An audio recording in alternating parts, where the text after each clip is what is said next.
Well, if you were with us yesterday, we told you about a deep fake put out by Mike Collins' campaign for U.S. Senate showing what appears to be incumbent Jon Ossoff talking about the recent concluding government shutdown. But is that the new way to run for higher office in the 21st century?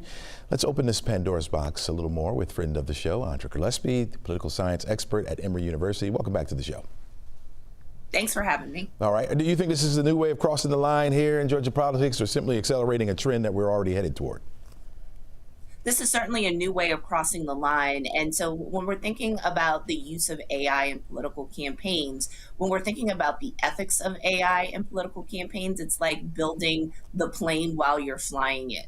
And so what we're seeing is that there's some politicians that are going to push the envelope. And I think it is incumbent upon the community, both the political expert and consultant community, and also on citizens and voters to kind of really indicate to candidates what is acceptable and what isn't acceptable. All right. So how is using this deep fake compared to earlier forms of negative advertising that stretch the truth out a little bit or without fabricating it outright?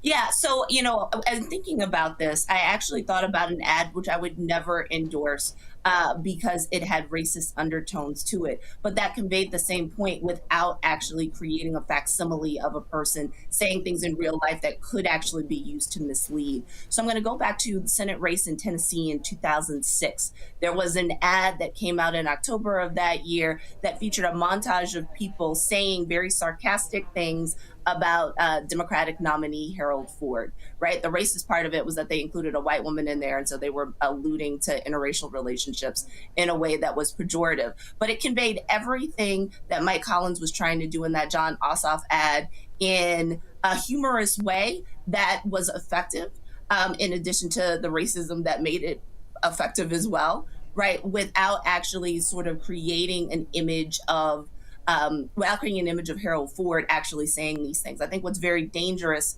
about this particular ad is that the disclaimer is too small.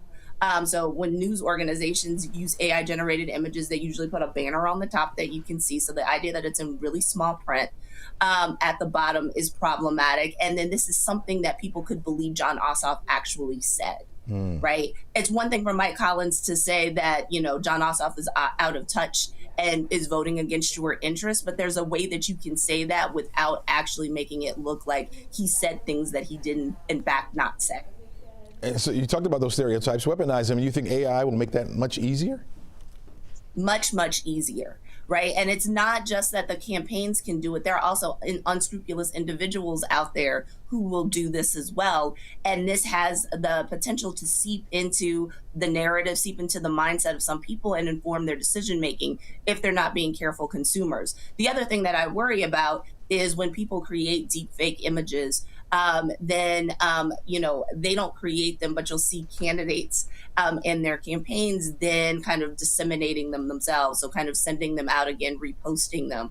This is also something that's unethical. And I think if people have a problem with this, they should register it through kind of professional ethics organizations if they're part of these professional communities. But also this is something that should be factored into people's voting decisions. Should you be voting for candidates who are willing to resort to these types of tactics to, in order to get elected? I would argue that it says something about their character, that they're willing to put the ends before the means, and that they may actually be willing to play fast and loose on other types of issues. And so you got to ask yourself, is that the type of person you want representing you?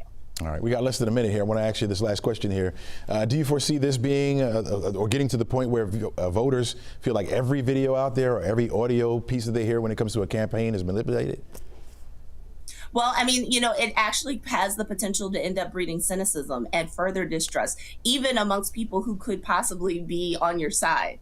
And so I think that that's also kind of the damage that's done here, is that while it may seem expedient in the moment to do this, this is actually just going to breed further distrust of the system, which is going to lead to greater cynicism, which means that we're going to have even more problems in terms of getting people out to vote and actually getting people to buy into the democratic system in the first place. So I think that the consequences of this, are wide ranging and some things we probably haven't even thought about. So it makes sense to not go there in the first place. Gotcha. Professor Gillespie, thanks so much for joining us this morning.